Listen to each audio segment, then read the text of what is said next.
మే 16 నిండు అమావాస్య. ప్రత్యేకంగా శని జయంతి కూడా ఈ రోజే అవుతుంది. ఈ ప్రత్యేకమైనటువంటి రోజున ఒక శని దీపాన్ని గనక మీరు వెలిగించినట్లయితే మీ జీవితంలో అనేక మార్పులు సంభవిస్తాయి. మరి ఈ శని దీపాన్ని వెలిగించడం ఎలా అంటారా? బియ్య పిండిని తీసుకొని అందులో స్వచ్ఛమైనటువంటి పాలు మరియు పసుపును కలిపి ఒక ప్రమిదను తయారు చేయండి. ఆ ప్రమిదలో నెయ్యితో దీపాన్ని వెలిగించి నల్ల నువ్వులను ఆ దీపం చుట్టూ చిలకరించండి. ఓం శనీశ్వరాయ నమః అనే ఈ మంత్రాన్ని 21 సార్లు జపించి ఆ దీపం కొండెక్కేదాకా అక్కడే ఉండి ఆ శనీశ్వరుణ్ణి ధ్యానం చేయండి.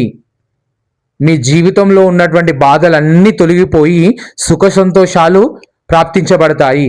ఈ ఇన్ఫర్మేషన్ కనుక మీకు నచ్చినట్లయితే షేర్ చేయండి. ధన్యవాదాలు.